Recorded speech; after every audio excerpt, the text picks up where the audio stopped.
Welcome to Cincy Lifestyle. We certainly appreciate you joining us this morning. As you know, Mona is taking a little time off today, and Allie Martin will be joining us, we hope, here shortly to talk with us and be a part of our program this morning. Always enjoy having Allie here with us.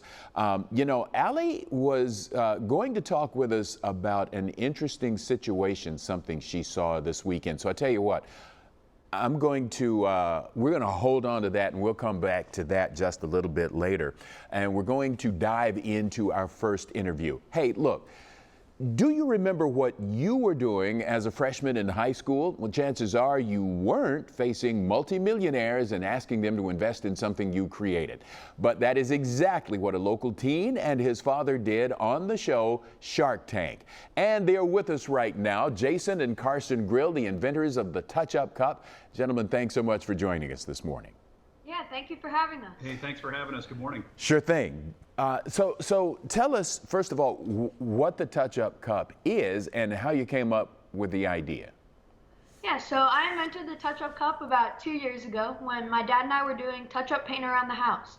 I would be making marks on the walls and backpack scuffs, and my dad would say, hey, if you're going to be making the marks, you got to help fix them. And so I'd help him stir up the paint. It would never get to the consistency that we wanted. It was rusty, clumpy, and aerated, not to mention it smelled really bad. And so we started looking into options on how to store the paint efficiently and make it so that we could not have to spend so much time getting the paint to where we wanted it to be. So after much trial and error, I came up with the Touch-Up Cup. It's a 13-ounce polypropylene cup for paint with a stainless steel blending sphere for easy mixing, extra threads, and an airtight silicone seal. We actually had it lab tested to keep paint fresh for over 10 years. You've obviously done this before because you're quite good at it. And your dad is a pretty good Vanna White there, too, I got to say. But so tell me what it was like pitching on a national TV to the Sharks. Yeah, it was a great experience. We were all set to go to Los Angeles to actually do an audition in March, and then COVID hit. We weren't able to do that. So we did a video at home. We sent that in, and they called us right away, and they said, hey, we love this product. We'd love to have you go through the process. There were actually 40,000 people that had applied. They whittled that down to about 100 contestants, and about 80 make the show, and we're on the season premiere. So we're very, very excited. We actually had to quarantine in Vegas for about 11 days, and that was a fun time, a stressful time. We had a lot of time to practice. Played a lot of Xbox and bonded a lot, but it was a really, really great experience. That sounds exciting. So, Carson, let's talk a moment about what your future plans are. You're still in school. Does being an inventor and entrepreneur have a little tug on you? Yeah, so I don't really think it has a tug at this point since I've had my dad to back me up through it all. Right now I'm at Bishop Fenwick High School in, it's in Middletown, Ohio. And they actually have a Shark Tank class there. So I gave a presentation there the other day. It was really exciting to do that and have people support me at my school. So right quick, little bit of time left. What was your greatest takeaway from the Shark Tank experience? Yeah, I think we had an experience a few years back that taught us that life can be short and we need to go after our dreams. Carson and I, we've been watching this show for over 10 years. It's been Carson's absolute dream to get on this show, to invent products and take them to market and be successful. And I am absolutely so proud of all the hard work that he does. He stays up late, talks with overseas connections. He's on the attorney's calls. He goes to trade shows, all of the buyer meetings. And I'm just really, really proud of the effort that he's put into this company and Shark Tank. I can understand that. So if people want to check you out check out the Touch-Up Cup or see your other inventions, how do they do that? Yeah, so you can go to our website at www.touchupcup.com. We also have the muffin bagel and donutfresh.com, and you can check us out on Instagram at touchupcup. All right, gentlemen, thank you both for being with us this morning. Thank you for having us. Yeah, thank you, Absolutely. we appreciate it. Absolutely. Allie? Thanks, Clyde. And surprise, I'm back. So we're definitely going to keep this show on the road. And right now, we're going to talk, it's produce with a purpose. The people at O2 Urban Farms aren't only growing and supplying fresh greens to some of our favorite local restaurants and markets, they're also fostering an education for a very special population through their partnership with the Ken Anderson Alliance. And I had the chance to go behind the scenes to learn more. Take a look. Aquaponics. It's the combination of conventional aquaculture with hydroponics in a symbiotic environment. So, in layman's terms, it's mimicking nature by growing fish that supply nutrients for plants to grow without soil.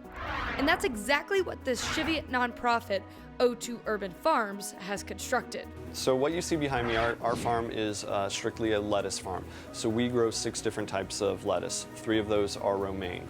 So what we do with that lettuce is when it's ready to harvest, we cut it and we actually mix it all together to make a blend of those 6 different types of leaf lettuce, and it creates an artisan blend.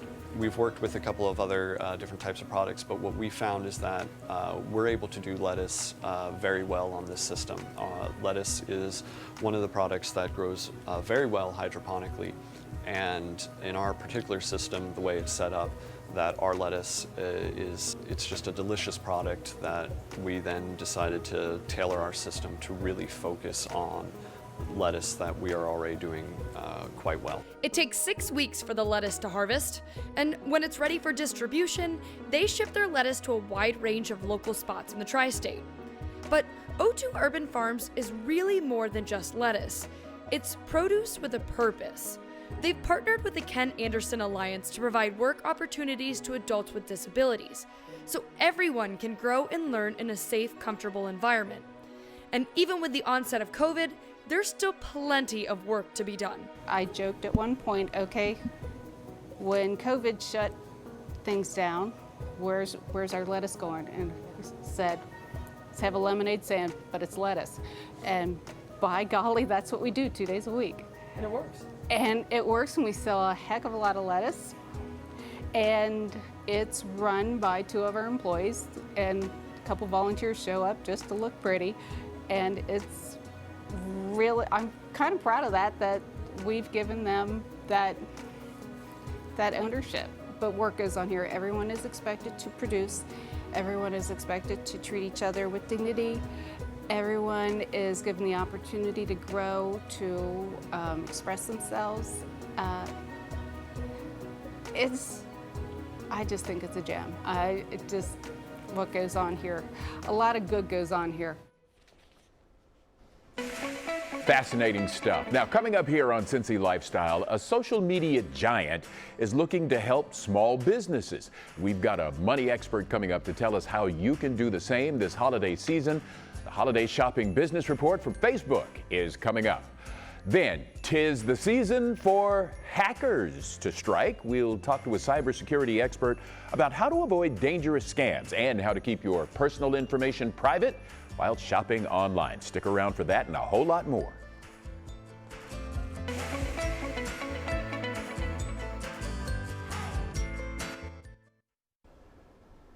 And welcome back. We are mixing things up now, right, Clyde? We're kind of moving the top of the show to the middle of the show, and here's our proper greeting for October the 14th on Cincy Lifestyle. Absolutely. We missed you when you were gone because you had some experiences you wanted to share. I did. Well, you know, as you can see, being in the middle of COVID, things are changing. You get dropped right before the show starts. And along with a lot of those changes that, you know, we were going to talk about earlier was this past weekend, you know, I was filming and doing some proposal photos for friends for an engagement, and that got me thinking about the cost of weddings and how weddings have changed quite a bit. And so I stumbled across this 2020 research wedding study by brides.com talking about how the average budget of weddings has dropped. So here's a couple of stats for you. And the initial budget would be around $33,000, and it's dropped now to about 28, but almost closer to 29. Now, I'm curious as to what your opinion is on that, because I actually would have thought that it would have dropped a little bit lower. And then it's also saying that 62% of couples are now starting to budget in advance for their wedding. And here's my thought. You would think that brides would be budgeting for that anyway in advance. And that 81% of respondents says that the pandemic has changed their expectations for the wedding, which doesn't surprise me by any means. So curious as to what your take is on that. Well, clearly it's changed their expectations. It's knocked about $5,000 off the price of what they wanted to do.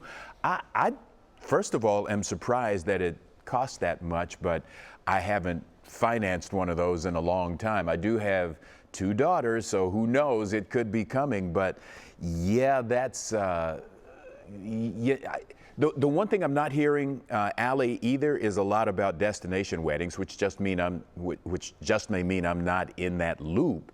But I haven't heard as much about those as you used to.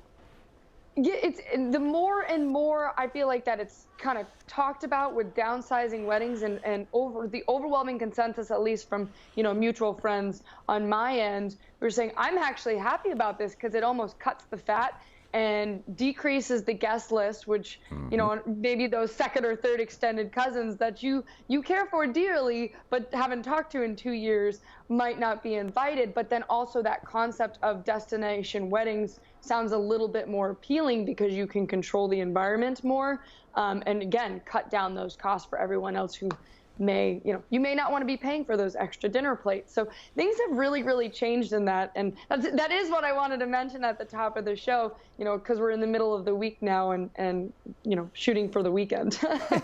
There you go. I'm sorry, I'm getting some one more time. What'd you tell me? Oh, okay. All right. So, Allie, while we're talking about that, I'm going to talk about something else that resonates with you and me both, and that is height.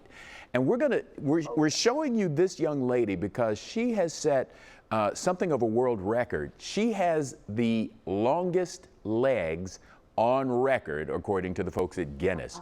Her legs are about 52, 53 inches, and they make up 60% of her body, 60% of her height. Now, folks don't know this about you and me just watching TV, but we're both over 6 feet. And so we kind of commiserate with somebody in that situation, right? Wait, how tall is she? She's 6'10". She's 5 inches taller than her dad, 6 inches taller than her brother. That is absolutely beautiful because, yes, we are tall and we always get the jokes every single time people come into the studio. Is there a height requirement to be on this show? Because Mona is also tall. She's about 5'9", 5'10", but I think that's absolutely beautiful, and I hope that she just embraces it. Yes, it probably is difficult to find pants, and I'm sure she also gets the "do you play sports" a lot, but I think that's wonderful, That is you part. Don't see it. Right, that is part of the reason she went as public as she did with all of this, is just to let folks know, embrace who you are.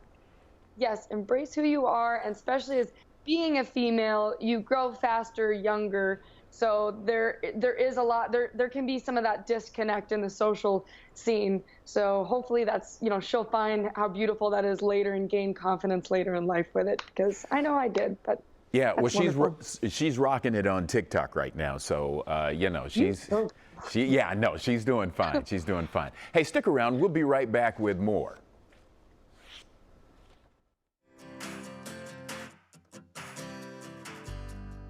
And sunny skies, some warm temperatures in the mid-70s today. But we're going to keep the show going because the holiday season is around the corner. But the holiday shopping season will be different than any year before. And for many of our community's small businesses, the holidays can be a make it or break it moment. And since small businesses this year have been greatly impacted by the pandemic, the stakes are even higher. That's why Facebook has invested over $1 billion to help small businesses stay open during COVID. And here to tell us more about how you can help small businesses is money expert Stephanie O'Connell. Stephanie, thank you so much for joining with us today. I'm going to dive right in and ask you, what can people expect for this year's holiday shopping season? Well, like every other season in 2020, the holiday shopping season is going to look a little bit different this year. 85% of people are now shopping online. Now, that is a huge number. So, having a digital presence for businesses is so important. And of course, big retailers have been online for a while. But Facebook found that less than a third of small businesses had an online presence, much less e commerce capabilities prior to the pandemic. So it's really important that small businesses have the tools that they need to reach their customers where they are, which is online. And that's where Facebook has been making this big investment in providing those tools with things like Facebook Shops that allow small businesses to offer their products and services directly through their Facebook page, and really creating an opportunity for those consumers to buy from the businesses in their local neighborhood in a safe way. You know, you make a really great point, and these small businesses really make our neighborhoods great. So, what advice can you give people to support local businesses? Well, I think for consumers, one of the things we can do is make a concerted effort to look for those businesses in our communities because we want to invest in our communities during this time. And you can do that by using some of these tools. For example, there's a businesses nearby tool on Facebook where you can look for the small businesses in your own community. You can also look for some of the minority owned businesses in your community, specifically Black owned businesses, which have been hardest hit by this pandemic. As part of Facebook's Buy Black Friday initiative, they're going to be releasing a gift guide and featuring those businesses that have been most affected. So I think for us as consumers, it's about thinking about the impact of our dollars this holiday shopping season when we spend. Yeah, 100. Now, on the other side of things, how can small businesses prepare and be successful this holiday? You know, I'm a small business owner too, so I'm thinking a lot about what does it look like to translate that in-person shopping experience online, those conversations rather that I have with my customers. And what I'm doing is leveraging the tools that are on these platforms like Instagram Live to talk directly to my customers in a digital way. I'm showing my behind the scenes and my stories and then having my customers messaging me. And I think most importantly, with this shift to online shopping, it's going to be about communicating important dates that consumers need to know so that small businesses have enough time for processing and shipping all of those orders. So last minute shopping might need to happen a little bit earlier than usual. All good things to keep in mind. And more importantly, where can people go to learn more? You can go to facebook.com/season of support. And again, look for those local businesses in your community at facebook.com/businesses_nearby.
Now, coming up tomorrow here on Cincy Lifestyle, we're going to talk about some curious things over at Spring Grove Cemetery. Like, did you know the cemetery has a patent on a tree? Yep, and that's just one of the curious details we'll share with you. It's an all-new edition of Cincinnati Curiosities heading your way. Plus, with so many of us spending more time at home, we want to help make mealtime fun, right? Well, Bravo star Miss Quad from Married to Medicine will be here to tell us more about how we can do this. Got all that and a whole lot more happening tomorrow right here on Cincy Lifestyle. Allie, I had a preview of that Spring Grove Cemetery thing. Fascinating. There's some stuff I didn't know. There's a connection to Superman. There's a connection to Superman. There's a connection to Superman. Superman's not buried there, is he? Now, Allie, let's not give stuff away. Not today, but let's just say there's a connection. I think that's wonderful. Honestly, if anyone ever has the chance to walk through Spring Grove and just take a look at who's there, you got Mr. Procter & Gamble who are there, and some very, very big names. And it's a nice stroll. I did not know how they came up with a name for Spring Grove Cemetery, so that too is going to be in the piece. Make sure you tune in to check that out tomorrow, okay? And yes, and of course we always love Greg Hand too. Yes, we do. That is Cincy Lifestyle for Wednesday, October 14th. We sure appreciate you checking us out today. We hope you'll continue to tune in and look at some of the ways that you can reach out to us, because we certainly would like to hear from you, your thoughts about the show and about ideas for things that we can include in the show and topics we can cover. Have a good day today. Make it a great day, in fact. Thanks for watching our video, and if you liked what you saw, hit the subscribe button. You can also check out full episodes of the show you've never seen before, or watch your favorites again and again. And as always, we love to say it, make it a great day.